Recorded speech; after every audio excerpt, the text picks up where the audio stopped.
Welcome to the Hope for the Animals podcast, sponsored by United Poultry Concerns. I'm your host, Hope Bohannic, and you can find all our past episodes by going to our website, hopefortheanimalspodcast.org, and you can find my contact information there as well. So we are going to continue our Vegan Voices series, wrapping it up with two more authors from the Vegan Voices anthology that was edited by Joanne Kong. I've had 4 authors on from this book recently, just last month, including Joanne, and we're going to now have 2 more to finish off the series. Today, I have a lovely conversation with Larry Weiss to share with you, an animal law attorney and animal defender in Colorado. Larry and I go way back. We've been dear friends for a long time, and we did activism together in the North Bay area in the 90s when I was doing some much more radical activism, direct action and lockdowns and getting arrested, and Larry represented me on more than a few occasions in court. But before we get into that interview, I want to start by announcing our contest winners. So we did a Vegan Voices series contest where I asked listeners to post positive reviews for the podcast and then let me know so that I could enter them into the contest. And the winner will receive the Vegan Voices anthology. Thank you all who participated for your kind words and your reviews and your posts. I really appreciate it. Okay, so I picked 2 winners just because I can, and I wanted to spread the love a little wider. So the winners of the Vegan Voices contest are, drumroll please, Katrina Reamer and Kelly Lowen. Thank you both so much for your reviews and for listening and for your support, and congratulations to Katrina and Kelly. I will be sending you both each a copy of the Vegan Voices anthology. So before we get to the interview, I do have a bit of news and some thoughts to share. And I want to start with a lament that the Bearded Vegans podcast, my personal favorite podcast, has ended. Oh, so sad. Wah, wah. They had their last show, episode 300, recently, last week, and Andy Tabar, one of the Bearded Vegans, has been on this podcast twice. And Andy was really an inspiration to me to start my own podcast, and I'm just heartbroken to see it end. But I literally know how much work a podcast is. And for activists like Andy and I, we do it all ourselves, production and editing and promotion. And all this is very time consuming. And I completely understand after 300 episodes needing to step away. But I do believe that it's a huge loss to the vegan discourse and the vegan community. And I'm glad that those 300 episodes exist. Anyway, I just wanted to bid a fond farewell to the Bearded Vegans, and I really wish Andy and Paul the best on their post-podcast journey. I almost said post-pandemic journey. Hopefully that too, but post-podcast journey. So something I wanted to talk to you about, I recently posted a vegan Thanksgiving image or meme or something. It was something about, happy Thanksgiving, leave turkeys off your plate, or something like that. And someone posted in the comments a picture of someone, and I assume it was whoever made this post, holding a turkey upside down by his legs with a caption that was something like, or the words were something like, 25-pounder for our Thanksgiving feast. So the assumption was that he had hunted this bird and was about to kill him or had already killed him. It was a little unclear from the picture. And I usually just delete posts like this. Sometimes I block people depending on the aggressiveness of the comments I get. I mean, I get all kinds of comments, the highly original, bacon, or things like that, I'm going to go eat a steak now because I saw this post, or stuff like that. I even get death threats on occasion where someone says something like, I'm going to slit your throat and skin you and eat you or whatever. It's a really horrible thing to wake up to, I have to say. I check the Facebook comments first thing when I log in the morning just because I want to catch things like this. But yeah, it's not a great way to start your day. But I try to look on it positively in that the posts are reaching beyond the vegan bubble, outside to non-vegans, and hopefully reaching people with that will have sympathy and empathy, and that's what we want. Anyway, this particular comment and image and picture, though, was really disturbing, really egregious, because it depicted animal abuse, because this poor turkey was being displayed upside down. So I decided to report it. And it was really eye-opening to go through that process with Facebook. And the first option I chose when it said, report this, it was something like violence. It had violence in it. I was like, yeah, let's do that one. It's violence towards animals. And then when you got deeper, the next option, there was an option for animal abuse. I was like, yes, okay, good. I'm going to choose that one. But then there was a pop-up with some information, and it was their policy, I guess, on animal abuse. And I want to read this to you. So it said, Facebook, animal abuse. We don't allow things like content showing, admitting to, or encouraging harm against animals. Okay, good. They also don't allow staged animal fights. Good. What we do allow, so we do allow content about hunting, fishing, religious sacrifice, food preparation and processing, pest control, and self-defense. So the only thing on this list that is not animal abuse, I would say, would be self-defense, maybe pest control in some rare instances. Everything else is socially acceptable animal abuse. And I thought of the photo and realized that they probably wouldn't consider this animal abuse because it was depicting hunting, and that's on their allowed list, right? I reported it anyway, but it was kind of heartbreaking to realize that there are so many forms of acceptable animal abuse and killing, socially sanctioned animal exploitation.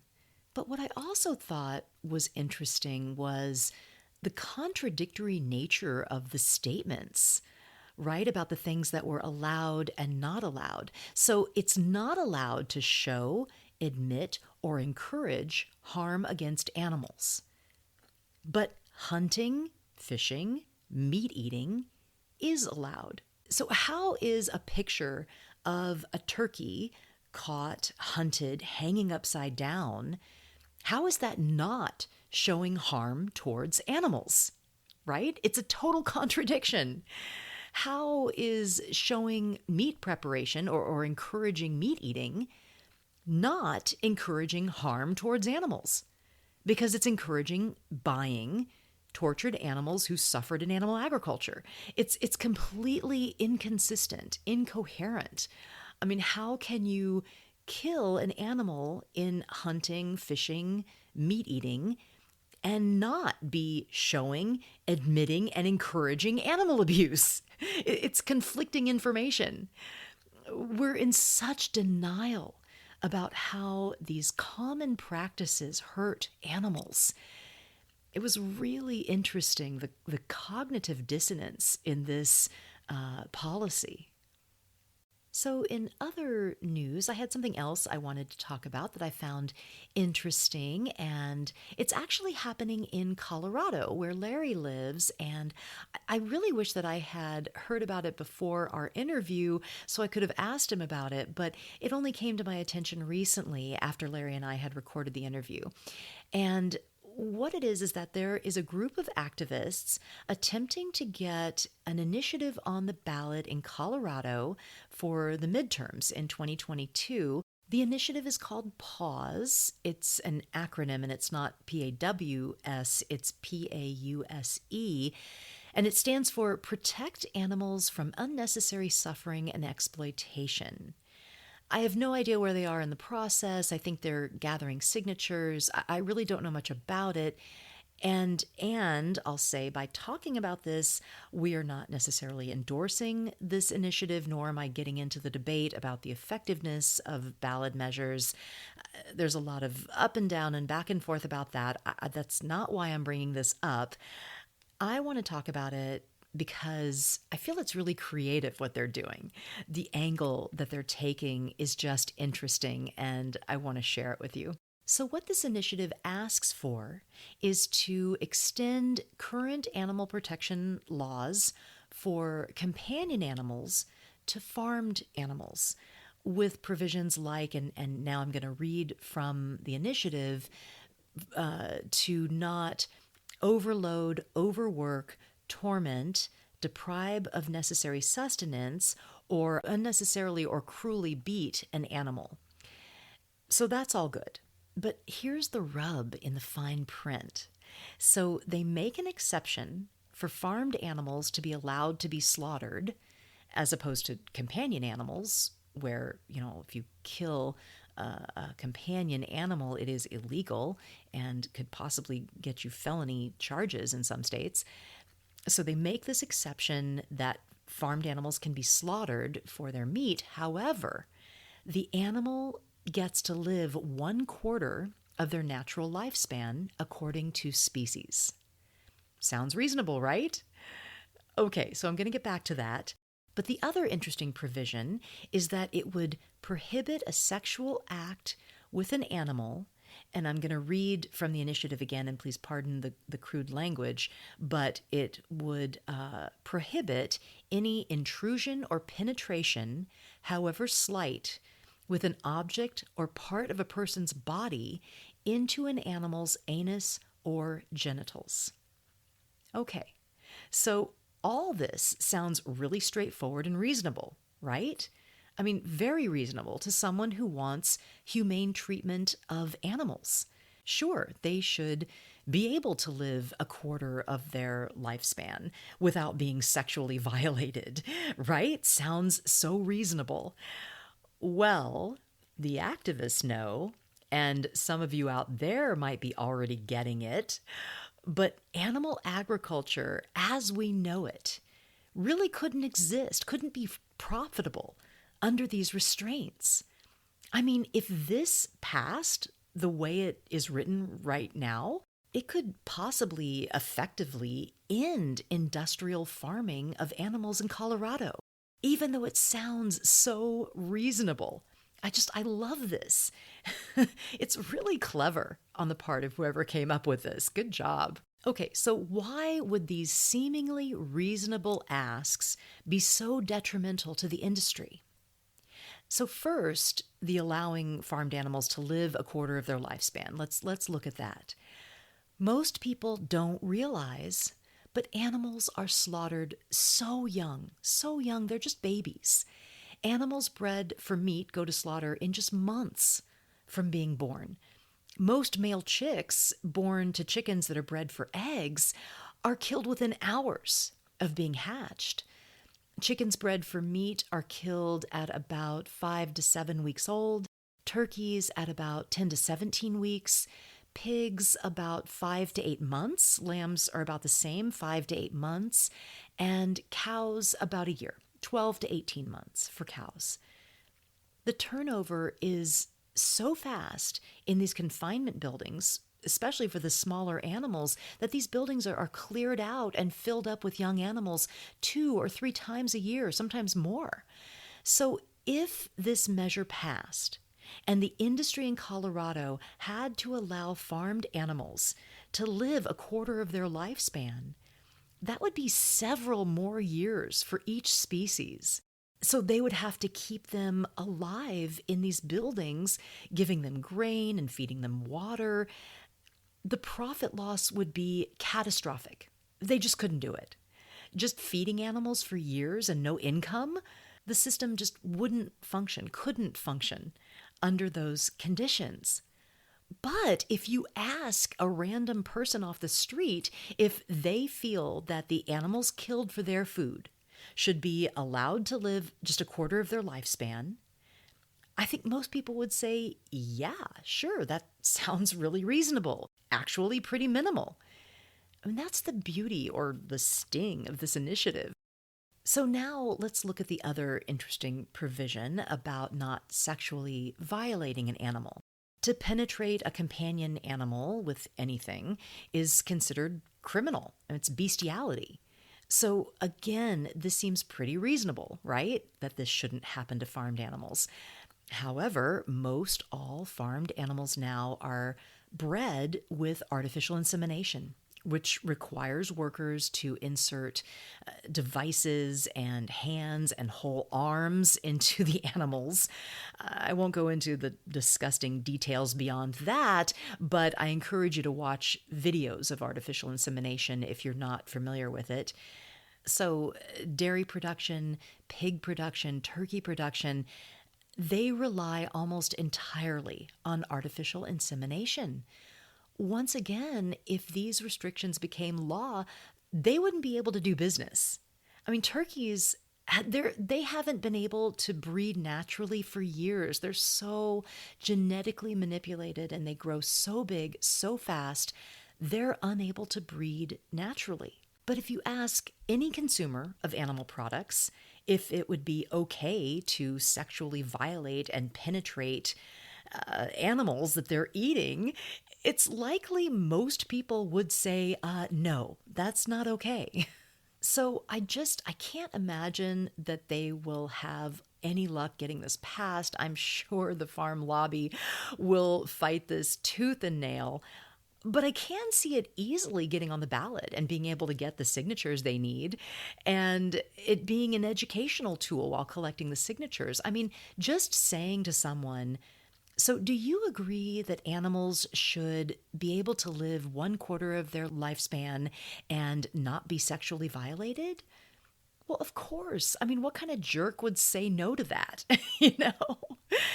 Uh, but in the process, people then learn that actually the animals that they are eating don't get to live even a fraction of their natural lifespan and are regularly genitally and anally penetrated. So, really great educational opportunity here. And again, I will say we're not taking a position on this. I just think it's a really interesting conversation. And I'll add that I'm really impressed. I'm impressed with the cleverness of this. It really gives me hope that we can come up with new and clever and interesting angles and ways to do our activism. So, yeah, just really, really interesting. Okay, enough of my musings. Let's get on to the fifth installment of the Vegan Voices series and hear from my dear friend Larry.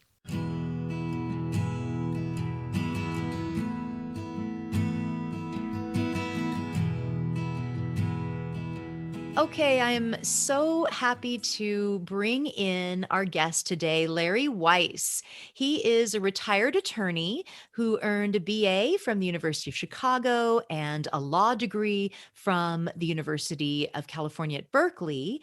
And he practiced law in California for 36 years, first as a criminal defense attorney and then in the field of animal law. And Larry specialized in the defense of animal activists. Larry believes that the exploitation of animals is a branch of the pervasive tree of dominance that exists within our society. And he now lives in Colorado with his lovely wife, Janet. Welcome to the podcast, Larry. Well, thank you, Hope. It's so good to talk to you. I'm looking forward to it. Let's start at the very beginning, which I believe was a few decades ago, and that's when you went vegan. I would love to know when you went vegan and why you went vegan. What is your vegan origin story? Well, I went vegetarian around 1985 and then vegan around 2010.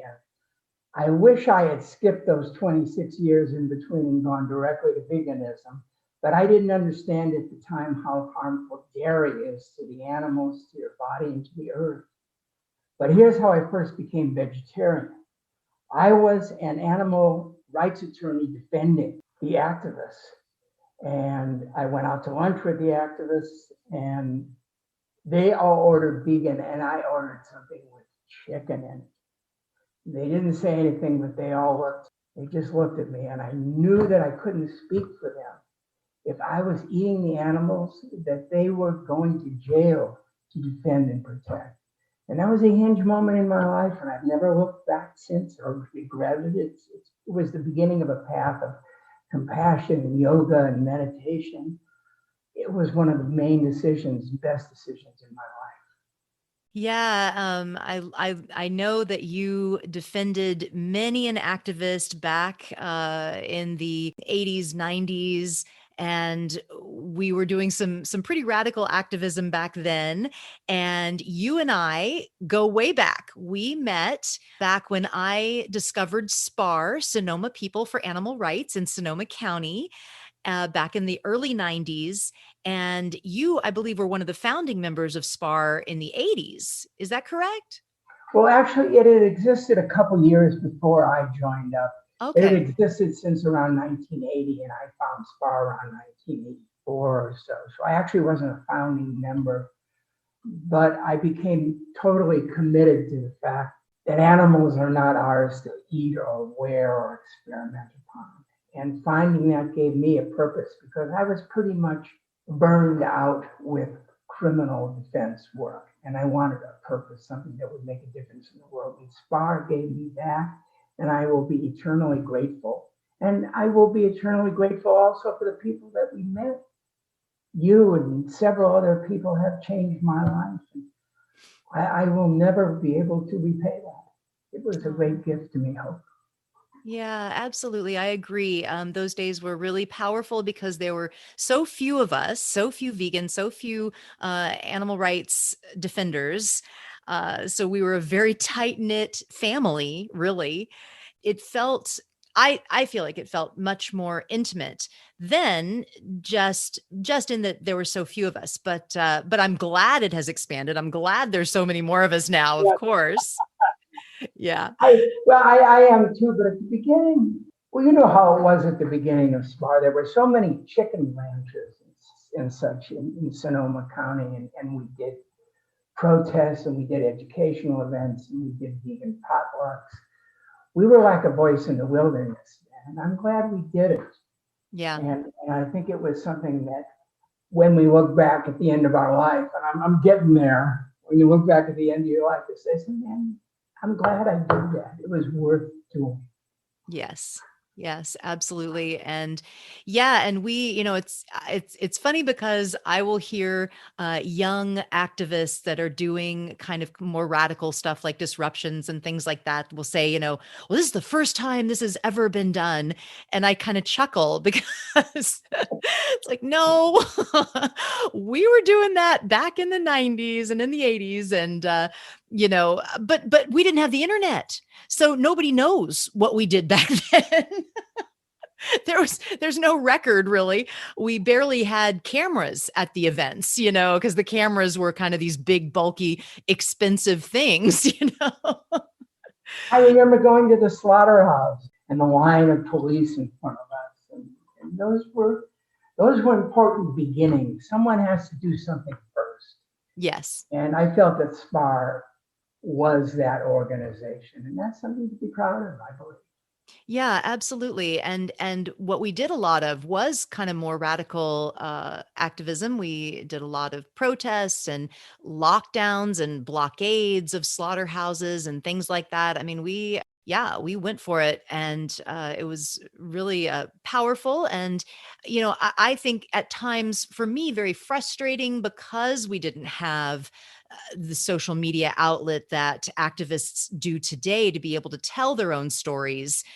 We only had, I mean, the only people that often the only people that saw us do what we were doing were the, 20 people that would drive by, And the uh, police. and the police, exactly, and the police, and the 57 police that showed up. Oh, yeah. Those were the days. Well, and Larry, something that I wanted to tell you and tell you publicly on this podcast is that, something that I loved about you, even though those were some of my more radical activist days, and we were doing some pretty aggressive protesting and direct actions, things that I certainly don't do now. I've moved and shifted to more vegan education. But even though we were doing that kind of aggressive stuff, you always had this really wonderfully calm presence, really a spiritual quality, really like a compassion and a peaceful energy that I just loved and I wanted to emulate. So I wanted you to know that you were really influential to me in showing me that you can be strong, you can stand up for the animals, but still be compassionate and loving and kind. And I always appreciated that about you. So thank you for that. Oh, well, thank you, Hope. That's one of the nicest things anybody's ever said to me. Aw. And it's what I aspire to be, is a compassionate activist. Those two things can go together. You can have your heart chakra open at the same time as you state and stand for your beliefs. Yes. So, this episode is part of a series, the Vegan Voices series, for this anthology that has come out, edited by Joanne Kong. And you've written a beautiful poem in this anthology. Tell us about the poem that you wrote. Well, this is a great book that's coming out, Vegan Voices, Yeah. because it's meant to speak to people who are on the path. It's less about the facts and figures and the suffering, and it's more about the journey of people to compassion. And 50 different people from 50 different walks of life have taken this path, and what led us to become vegan and what this has meant to our life. But to every person in this book, it was a crucial decision. And the benefits of making that decision will continue for the rest of our lives. I decided to contribute a poem to it, and I'll read a short excerpt. The whole thing is quite long that I wrote, so I'm just going to read an excerpt. And here it is. I look at my plate of greens, like the earth in its innocence, and wonder how I came to this place late in life after eating animals whose names I cannot remember. There is a place where we see each other face to face, no attempt to distance or edit. And there is inexhaustible power in this vision of all species thriving together, a spiral journey that begins on my plate and leads to peace of mind, body, and spirit. So rejoice in nonviolence and the yoga of geese. Beautiful. I know that's the end of the poem because I remember you ended the poem with that line, "and the yoga of geese." And I thought that was so beautiful. My mind went immediately to seeing geese flying in formation and how peaceful and incredible that is. I love that moment, that last line. What were you thinking about with that last line? I had a very literal version of it actually, because I used to live on an animal sanctuary, and it was on the flyway for geese. And when they would stop and rest, I would often see them with one wing pointed forward and the opposite leg pointed backwards. I would see them in that pose. It was either a stretching pose or a resting pose. But to me, it always reminded me of yoga. And I Huh. thought of the similarities we have, the feelings we share together. It meant a lot of things to me, but what it mainly meant was that we are one and we have the same desire for a happy, safe, and caring life. I love that. And actually, I just observed a squirrel doing this stretch. He was face down on a tree trunk, his legs pointed upward, his back legs pointed upward, and his front body actually came off the tree trunk in this stretch downward. And I thought too, I was like, wow, that squirrel's doing some yoga. Downward squirrel. Yeah, downward squirrel, exactly. I love it. Oh. Well, it's a really beautiful poem. It's such a wonderful addition to the anthology. And of course, I'll put a link to where people can get that anthology in the show notes. Did you want to mention anything else about the poem? I know that you have the theme of your work in the poem. The work that you did defending the animal activists is in the poem. Yes. The work you did as a lawyer for the activists, which is really cool. Well, my feeling about the activists I defended was that they're heroes. They were heroes then, they're heroes now. And each of them put their freedom on the line. Some of them went to jail and some of them went to prison for what they believed. And I have infinite respect for that. So I felt that my contribution could be defending them since I knew criminal law. And I'd always felt that they were doing the hard part and I was just doing what I knew. But Mm, they were the ones that were putting their lives on the line. And I wanted to be a part of that. This was an issue that was not being addressed at that time, animal suffering. And I felt that later on in my life, I would look back and say, I wanted to be a part of that at the beginning. wonderful. Yeah. So we knew each other in the 90s, but I know that you go back even further than that, like you were saying, from the 80s. I wondered if you could give us some history of the movement, what it was like to be an animal rights activist back in the 70s and the 80s. Well, starting around 1975, there was a new feeling in the air. The 60s and 70s were a time of great turmoil, and all the isms were being challenged: colonialism, sexism, racism. And it occurred to a few of us that there was another one, speciesism. This was something we felt was not being addressed anywhere else. And at the time, there wasn't even a word for speciesism. We had to invent it. At the beginning, and I wasn't there in the 70s, I have to add that I didn't come in until about 1984, so the movement had already begun, especially in animal law by people like Joyce Tishel and a few others. But at the very beginning, in the late 70s and early 80s, we were considered oddballs and people were making jokes about us. But what that covered up, and is quite obvious to we who were doing it, that they were covering up something they didn't want to look at. They didn't want to look at the suffering they were inflicting every day on animals. It was so ingrained in the society that they didn't even see it anymore. And those who pointed it out made them uncomfortable. So that's what the very early days were like. And I can talk about what we did, but that may be another question. Well, if you'd like to, I mean, I remember then in the 90s, we definitely, it's interesting because the focus has kind of shifted in that now we are so focused on farmed animals, and rightly so, because it is the vast majority of animals that suffer and die at human hands. But back then, we were more focused on fur and anti-vivisection. What we consider now kind of the side issues were more front and center. Well, that's true. And it may be because those were the ones we felt we could address first. Yeah. Given our belief that animals were not ours to eat, wear, experiment on, we had to decide which were the issues that we could make progress on. And so we did companion animals, spay and neuter. There's spay and neuter bans all over the place. Most SPCAs won't even adopt unless the animal has been spayed and neutered first. We made cruelty laws in all 50 states. There were misdemeanors in 50 states, a few felonies, and by the end of the 90s, all 50 states had felony animal cruelty laws.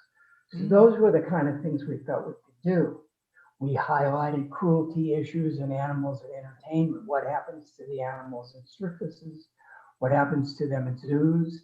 What happens to them at rodeos? We boycotted, we protested.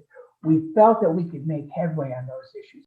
Yeah, it's interesting. I guess, when we first started, the idea was that, oh, well, how on earth are we going to get people to care or to stop eating meat? Maybe they could not go to the circus or maybe buy a non-animal tested product, but changing their entire diet, it just seems so far out of the realm of possibilities that we focused on other things or getting them to not buy a fur coat. Those things seemed, I guess, more feasible, and maybe that's why we started there. But I think the good work that was done and the exposure about how these animals suffer, how they are individuals and deserve to live free, that work expanded us into being able to talk about animal agriculture and to get the bigger picture, which really is vegan. And, I think what was finally realized around the 90s was that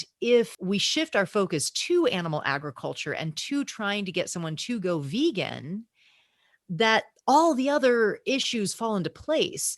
If you are vegan and you're daily considering avoiding animal products in your food, then that's going to translate into you not buying a fur coat and to not buy animal tested products and things like that. So that it kind of encompassed everything under the umbrella of veganism. Yeah, I agree. And that's why I consider it a path and use that word a lot. Veganism is a large part of a path, and it's a path of compassion. And that's the spiritual element of Yeah. the path. Yeah, you're right. It's a path of continuously trying to improve ourselves, improve our relationship to the world, improve our impact on the world. So, yeah, I do see veganism as a spiritual path. Absolutely, I see them paralleled. The hardest issue then and the hardest issue now is the issue of animal agriculture because people don't want to give up their traditional foods. Yeah, yeah. And we knew that at the time, and we tackled those issues, but it was mainly those issues that people had to go undercover to find Mm, out what was really happening behind those high walls. And those were the people that would go in at night, and those were the people who were arrested and the ones who I defended. yeah. Our greatest tool then and now is the undercover video.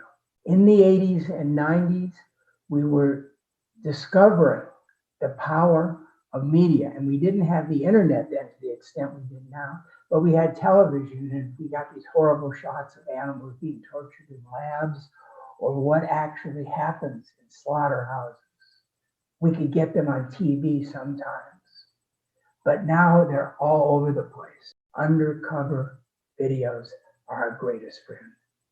Yeah, very true. And those activists, I mean, talk about heroes and being, Yes, having to be brave and courageous and kind of compartmentalize. Woo, I mean, being able to go into these places and really uh and I feel like the worst part of it is that they have to pretend like they're just part of the people that abuse animals, it's amazing to me that they can do it, but thank God they can and bless their hearts for doing it, because it's true. It's the only way that we're able to show people what is truly going on in these places. And every time they come out, it's horrible, horrible, horrible video. Yeah, it's you're right. It's some of the most powerful tools that we have are these undercover videos. Yeah. So, talking about how important undercover videos are, the ag gag laws are something that's been a backlash to that success, the success that we've had of getting that footage through undercover investigators.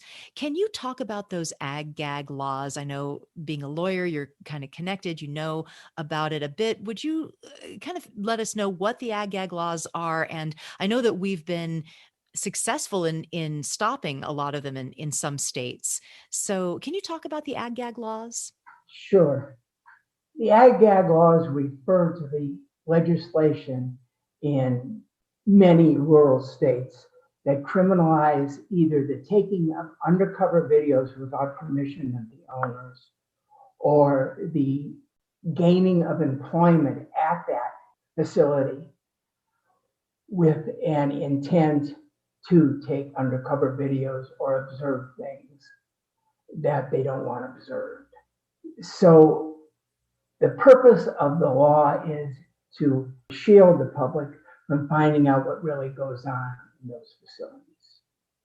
And those laws are stated in various ways, but they have those two-pronged elements. Number one, prohibiting undercover videos without the consent of the ownership, which you're never going to get, or taking employment for purposes other than doing the slaughtering or the breeding of the animals. So it's a two-pronged thing, and the ag-gag laws prohibit one, other, or both of those.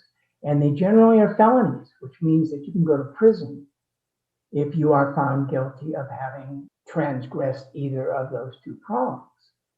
So we challenged, we being attorneys in the field, especially Animal Legal Defense Fund, but other attorneys also, challenge the constitutionality of those laws on the basis of free speech. That the purpose of the undercover videos was to spread information and to use the trespass laws to prohibit the spreading of information that is crucial to the public health is a violation of your First Amendment rights. And the courts in several states, the federal courts in several states have agreed that it was more important to get this information out. So that is what we have been doing, is challenging the ag-gag laws. But what we're really challenging is the practices in those facilities. Yeah. So many people who eat meat don't know the suffering.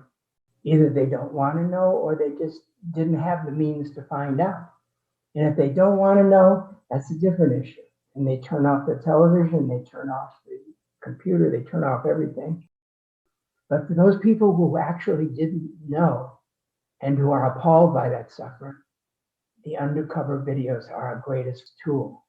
And the agriculture industry realizes that. And that is the purpose of the ag-gag laws. Yeah, it's amazing to me that there is an industry that has to go to such extremes as to pass laws to criminalize having pictures taken in their facilities. I mean, I just can't imagine how anyone would think that that's okay. Of course we should be able to take pictures and videos of any facility, any business, any industry. I mean, if they have to go to those extremes to hide what they're doing, you don't think something is wrong, that something is going terribly wrong in those places? It's amazing to me. That's true. And that's why we are seeing that as the battlefront right now, those laws. And what they're trying to do is modify those laws in various ways to make them more amenable to judges. And they're trying to emphasize the trespass part as opposed to the information part, trying to get one that will pass constitutional muster. But so far, they have not done that. They have been unsuccessful in defending the ag-gag laws. Wow. So, Larry, being a lawyer, I know that you are in the realm of legislation and animal law, and politicians and legislators are so much more willing to pass companion animal protection bills. They're very resistant to any legislation in the farmed animal realm, and that has to do with the power of the farm lobby. Can you talk about that? Let's start with cats and dogs because that's where you started. Everybody loves dogs and cats, so it's easy to pass that kind of legislation. 90% of the state will do it. Changing animal agriculture, it's more difficult. It's far more difficult because you will get real opposition, and the legislators need courage to do that. The outsized power of the farm lobby is evident everywhere. Even though most people live in urban states throughout the country, there are more rural states than urban states. And so the whole power structure is skewed toward animal agriculture. You encounter this at the state level, you encounter this at the federal level, and this is the reason why I have been advocating for about a decade now that we make progressive legislation in the cities, because the city councils are not beholden to the farm lobby. There are few or no farms in New York, Los Angeles, and Chicago. They don't have to listen to the power of the farm lobby. And there will always be contributions by the farm lobby to certain politicians and not others, but their power is far less at the city level. So how are we going to translate this into legislation that helps animals? We do it from the purchasing end. What I mean is this: all cities buy food and buy dairy. What if they didn't? Less and less and less purchased by cities of meat and dairy. And that's what the Berkeley City Council has done. You've probably seen that they've just passed a resolution saying that they're moving toward meat-free and dairy-free purchases by the city of Berkeley. They're the first, and it's Berkeley, but somebody has to be first, and I am so grateful to them for being first and saying that. My entire point here is that the cities have power. Traditionally, the cities have been more concerned with having the sewers run correctly and the buses run correctly and the trains running on time. They can do much more from the purchasing end because that is where most of the people live. And that's where you're going to get the most animal-friendly legislation, by using the purchasing power of the cities. And if the cities say we will only buy certain food, then this will make all the difference in the world. But you have to convince the city council that they can do more and be braver than they have been in the past. You're right. It just sets a precedent, right? So if these laws can be passed in some places, then it's going to expand out to other places. So yeah, so it sounds like cities are a great place to start that process. Yeah, and also tying it into their climate change proposals. Often cities are looking for ways that they can reduce their climate impact, and they will make resolutions or amendments or whatever to reduce their climate impact. And it can go into those packages as well. Reducing the meat consumption, of course, reduces climate impact. So it Yeah. can be sold to them that way as well. Well, Larry, it's been wonderful talking to you. I want to ask you a final question, and I ask all my guests this, so I'd love to ask you as well. What gives you hope for the future? If we have learned anything from these last few years, is that we don't want an unsustainable world, a world built on cruelty and domination. Sometimes the first step to change is knowing what you don't want. And we Yeah. know what we don't want because we've been there. Yeah. I've seen changes that make me hopeful. It was because of the protests and boycotts that Barnum and Bailey stopped using elephants and SeaWorld ultimately stopped breeding orcas. And many businesses have adopted a more humane ethic.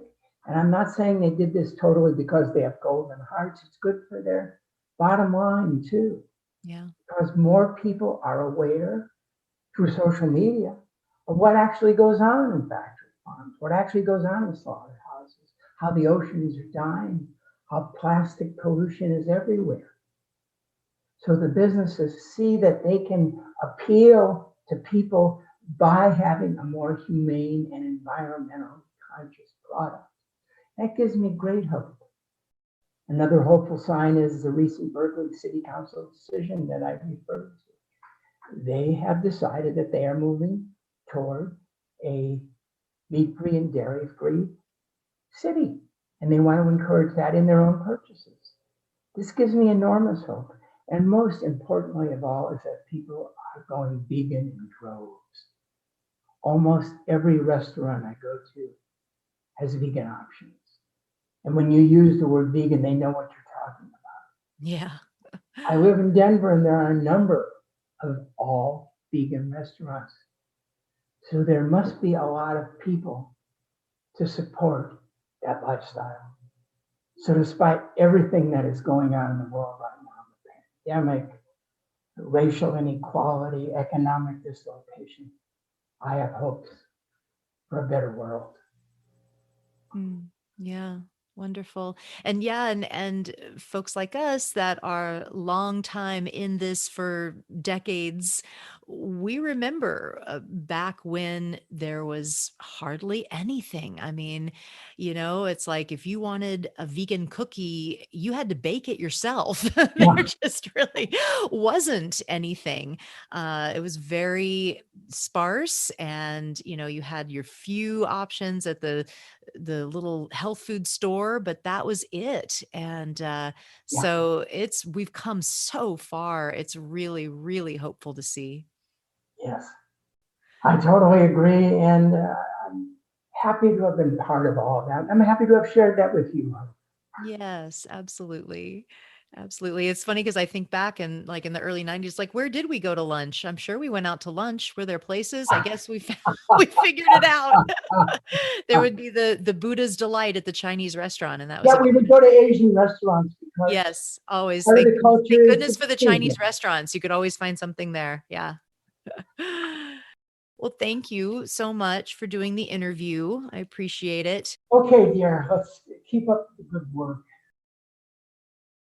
Thank you for listening to the Hope for the Animals podcast. So, we have one more author to feature in the Vegan Voices series, and that will be the amazing Karen Davis of United Poultry Concerns coming up on the next episode, and that will wrap up our series.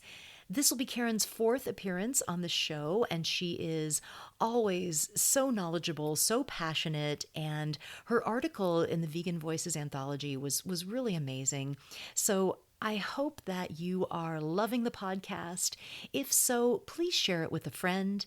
If you listen on an app, give us that 5-star rating. It helps so much. And any way that you can help us to spread the word is so appreciated.